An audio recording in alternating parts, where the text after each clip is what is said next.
If Plato was the dreamer who built invisible worlds, then Aristotle was the builder who brought those dreams down to earth.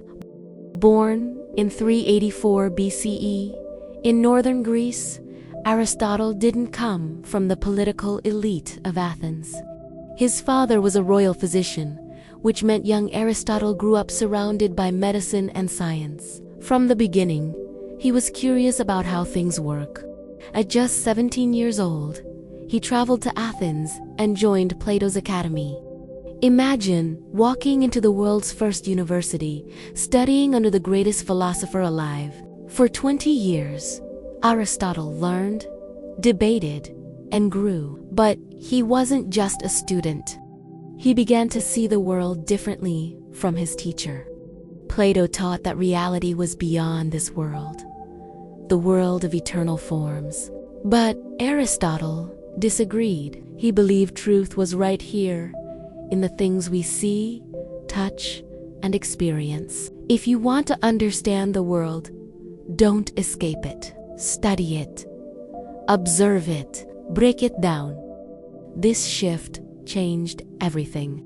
Aristotle became one of the first true scientists. He studied biology, politics, logic, ethics, poetry, basically every subject you can imagine. He wrote over 200 works, covering almost every branch of knowledge that existed at the time. That's why people call him the master of those who know.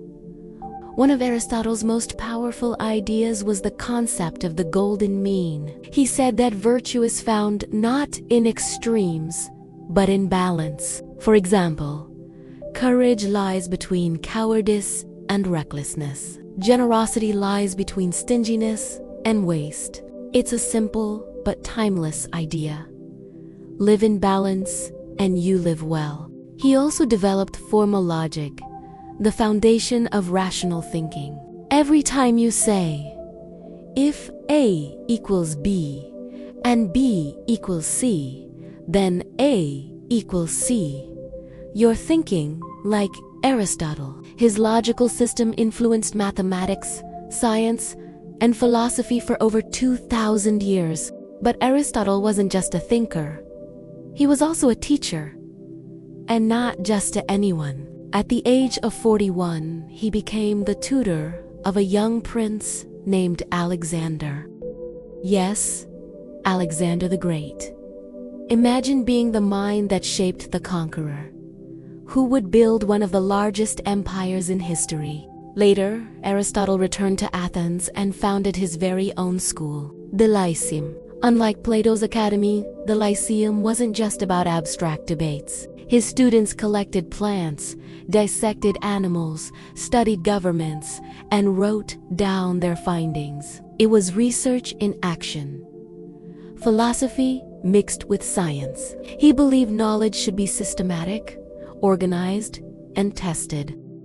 In many ways, Aristotle laid the foundation of the scientific method centuries before modern science existed. Aristotle's life wasn't without struggle. After Alexander's death, anti-Macedonian feeling rose in Athens.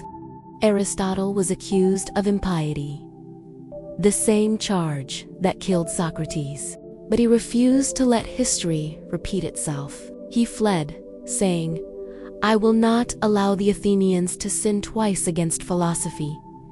He died a year later, in 322 BCE, at the age of 62. But his influence, it never died. For nearly 2,000 years, Aristotle was the authority on science, logic, and philosophy. Medieval scholars called him simply the philosopher. Even today, in psychology, biology, politics, and ethics, his fingerprints are everywhere. Aristotle's story shows us this. Knowledge is power. Not the kind of power that conquers with armies, but the kind that transforms how humans think, live, and build. So here's the question he leaves us. Are you just living life, or are you studying it, questioning it, and striving to understand it?